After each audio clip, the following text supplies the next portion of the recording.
我哋嚟緊會用一段文言文示範俾大家睇，喺一個文言文嘅課堂裏邊，我哋點樣應用各種唔同嘅戲劇雜式。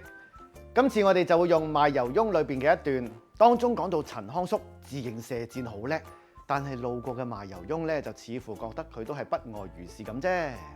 公亦以此自經，當中有個別嘅字詞比較難明，我哋可以直接用教師示範嘅方法去協助同學明白呢句嘅字詞。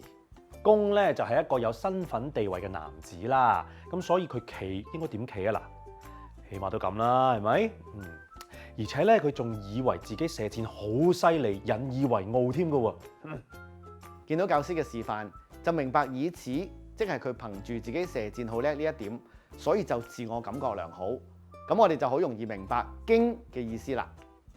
另一句賣油翁適淡而立，偽之久而不去，微含，唔單止係一兩個字詞，而係有成個過程喺度。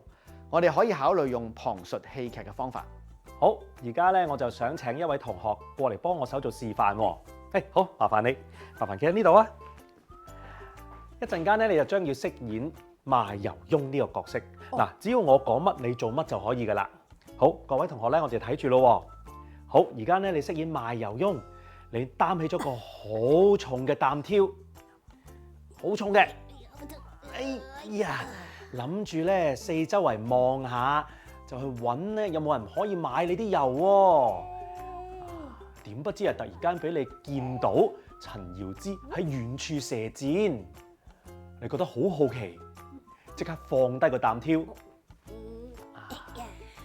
仲微微嗡前個身，諗住睇得仔細啲。除咗賣油翁適淡而立嘅字面意思，老師加入咗一啲仔細嘅描述，咁仲可以令到學生睇到賣油翁適淡時嘅細節添。點不知望咗一陣間之後咧，發覺都冇乜大不了啫。於是乎就企翻直個身，斜斜地眼咁遠望住，仲翹埋雙手，微微點頭。因為老師想教嘅唔只係文字嘅字面意思，仲想學生可以學識睇得到文字裏邊深層嘅意義，所以就特登按照住賣油翁心裏邊嘅感受去設計個旁述稿，等同學可以將冇直接寫出嚟嘅心裏邊嘅感受都可以演埋出嚟啦。同學啊，我而家咧不如就訪問下你啊。你咧頭先做一連串嘅動作之後，你有啲咩感覺啊？你覺得你對於陳堯之射箭呢件事有啲咩睇法啊？嗱，我覺得我唔係好睇得起佢。係喎。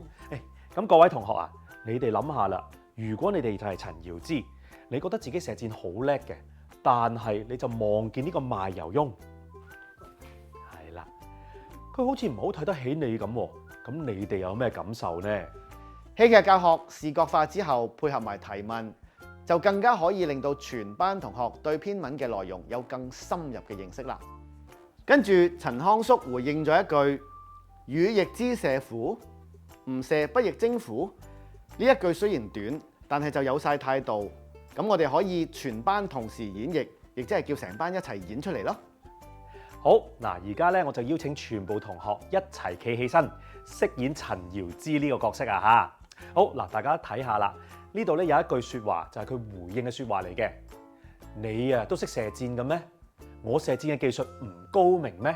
大家試下將呢句説話運用住陳堯之嘅心境讀出嚟啊！3、2、1，開始。你都識射箭嘅咩？我射箭嘅技術唔高明咩？非常之好喎，好流利喎。不過我哋可以諗下，哇！一個人佢覺得自己射箭嘅技術咁犀利，但係俾人睇唔起喎。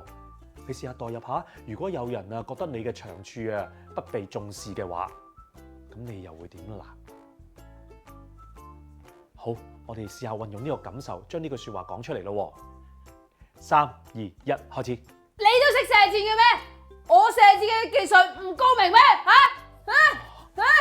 老師呢個時候就可以增加要求，等同學可以留意到多啲文章裏邊嘅細節，係啦，頭先咧大家嘅情感好豐富啦，係啦。不過咧，我哋仲要諗埋喎，陳瑤之咧係個高官嚟嘅喎，佢會唔會隨便咁鬧人啊？嗱，有地位嘅人通常咧都會表現得得體啲嘅，啊，但係與此同時，佢裏邊係有好多不忿喎，啊，咁佢會點講出呢個句子咧？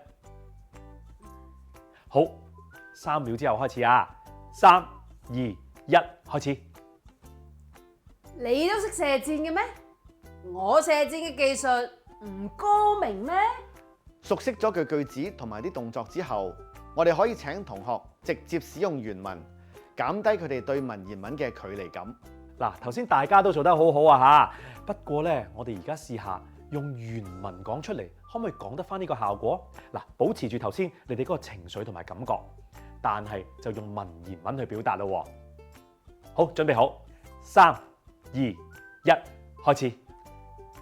羽翼之射虎，唔射不亦精乎？從教師示範到請幾位同學出嚟示範，到全班一齊做動作，課堂戲劇其實有唔同嘅互動模式，詳情可以參考本系列其他嘅影片㗎。